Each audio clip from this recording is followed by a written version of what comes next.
चित्तौड़गढ़ किला, वीरता और बलिदान की कहानी। नमस्कार दोस्तों, स्वागत है आप सभी का फिर से एक नए वीडियो में। दोस्तों, आज हम आपको ले चलेंगे राजस्थान के चित्तौड़गढ़ किले की ऐतिहासिक यात्रा पर। यह किला भारतीय इतिहास का एक महत्वपूर्ण हिस्सा है और अपनी अद्भुत वास्तुकला, वीरता और बलिदान की कहानियों के लिए जाना जाता है। तो चलिए शुरू करते हैं। चित्तौड़गढ़ किला, जिसे चित्तौड़ के नाम से भी जाना जाता है, राजस्थान के चित्तौड़गढ़ शहर में स्थित है। यह किला भारतीय इतिहास का एक महत्वपूर्ण हिस्सा है और अपनी अद्भुत वास्तुकला, वीरता और बलिदान की कहानियों के लिए जाना जाता है। चित्तौड़गढ़ किला राजस्थान का सबसे बड़ा यह राजस्थान का ही नहीं, पूरे भारत का सबसे बड़ा किला कह सकते हैं।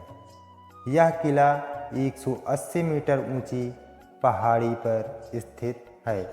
यह किला लगभग 700 एकड़ में फैला हुआ है और इसमें कई महल, मंदिर, जलाशय और अन्य महत्वपूर्ण संरचनाएं इसमें उपस्थित हैं।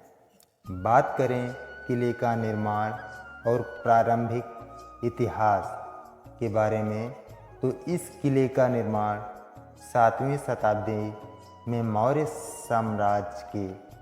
मौर्य वंश के राजा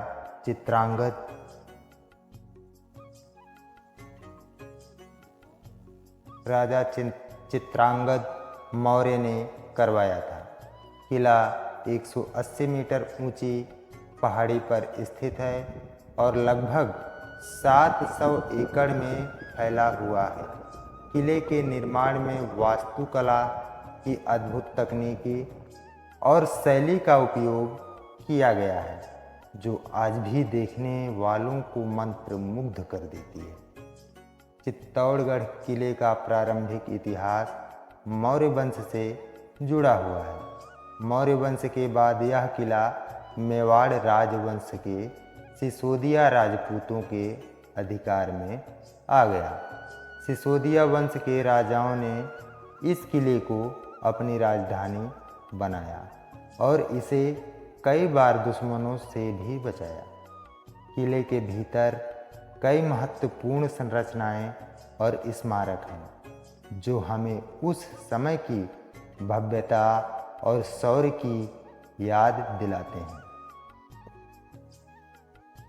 अलाउद्दीन खिलजी के आक्रमण की बात करें तो सन 1303 में दिल्ली के सुल्तान अलाउद्दीन खिलजी ने इस किले पर हमला किया। खिलजी ने रानी पद्मिनी की सुंदरता के बारे में भी सुना था और उसने किले को घेर लिया। कई महीनों की घेराबंदी के बाद खिलजी ने किले पर कब्जा कर लिया, लेकिन रानी पद्मिनी और अन्य राजपूत महिलाओं ने जौहर यानी कि आत्मदाह कर अपनी आबरू की रक्षा की। अलाउद्दीन खिलजी का आक्रमण चित्तौड़गढ़ किले की सबसे प्रसिद्ध और दुखद घटनाओं में से एक है। इस आक्रमण के दौरान किले की रक्षा के लिए कई वीर योद्धाओं ने अपने प्राणों की आहुति दी। इस किले ने वीरता और बलिदान की एक प्रतीक बना दिया। गुजरात का बहादुर शाह का आक्रमण, इसके बाद 1535 में गुजरात के बहादुर शाह ने किले पर हमला किया। इस आक्रमण के दौरान भी राजपूत योद्धाओं ने वीरता का परिचय दिया और किले की रक्षा के लिए अपने प्राणों की आहुति दी। पुनः 1567 में मुगल सम्राट अकबर ने किले पर कब्जा कर लिया। 1567 में मुगल सम्राट अकबर ने किले पर कब्जा किया।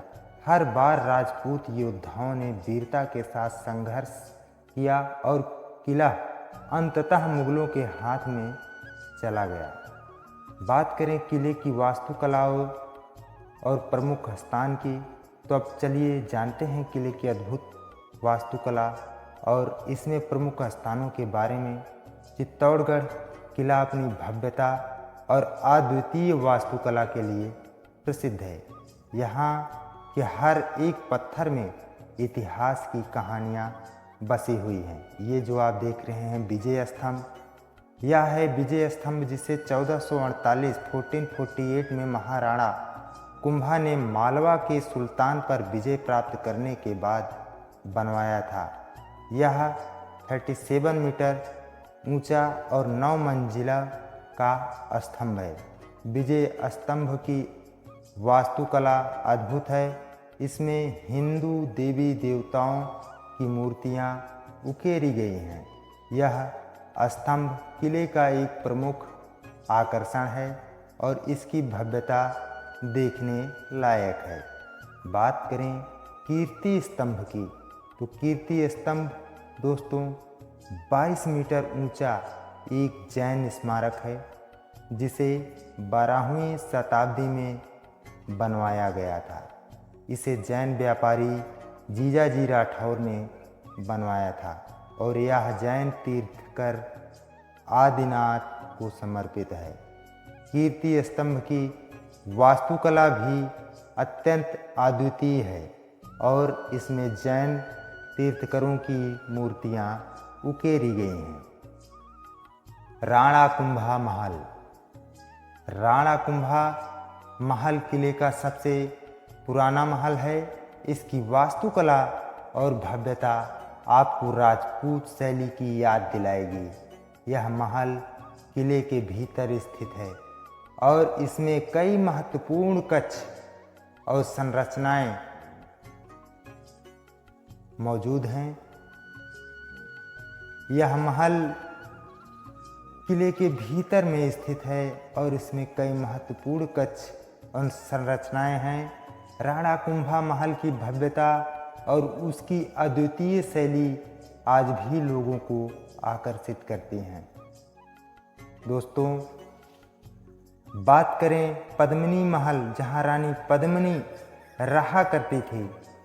यह महल किले के भीतर एक सुंदर झील के किनारे स्थित है। पद्मिनी महल की वास्तुकला और उसकी सुंदरता को देखने के लिए लोग दूर दूर से आते हैं। इस महल से जुड़ी कई कहानियाँ और किंवदंतियाँ हैं जो हमें उस समय की याद दिलाती हैं। गौमुख कुंड एक प्राकृतिक जल स्रोत है जिसे पवित्र माना गया है। यह कुंड किले के भीतर स्थित है और इसका जल स्रोत एक गाय के मुख से निकलता है। गौमुख की पवित्रता और उसकी प्राकृतिक सुंदरता को देखने के लिए लोग यहाँ आते हैं। चित्तौड़गढ़ किला न केवल एक ऐतिहासिक स्थल है बल्कि यह राजस्थान की समृद्ध सांस्कृतिक धरोहर का प्रतीक भी है। यहाँ के मंदिर, महल और अन्य संरचनाएं हमें उस समय की कला, संस्कृति और धार्मिक आस्थाओं की याद दिलाते हैं। किले के भीतर कई महत्वपूर्ण मंदिर हैं जिनमें से कुछ प्रमुख हैं। यह कालिका माता मंदिर, यह मंदिर किले के मुख्य द्वार के पास स्थित है और यह देवी काली माता को समर्पित है। कालिका माता मंदिर की वास्तुकला और उसकी धार्मिक महत्वता को देखने के लिए लोग यहाँ आते हैं। इस मंदिर में देवी काली की प्रतिमा और यहाँ हर साल कई धार्मिक आयोजन होते हैं। मीराबाई मंदिर, जिसमें मीराबाई मंदिर के नाम से भी जाना जाता है, भक्त मीराबाई को समर्पित है। मीराबाई जो भगवान श्री कृष्ण की अनन्य भक्त थी, उन्होंने अपने जीवन का अधिकांश समय चित्तौड़ में बिताया। इस मंदिर में भगवान कृष्ण और मीराबाई की मूर्तियाँ और यहाँ उनकी भक्ति की कहानियाँ जीवंत हो उठती हैं। सिंगार चौरी मंदिर भगवान शिव को समर्पित है और यह किले के भीतर स्थित है। इस मंदिर की वास्तुकला अद्वितीय है और इसमें भगवान शिव की मूर्ति स्थापित है। श्रृंगार चौरी मंदिर की भव्यता और उसकी धार्मिक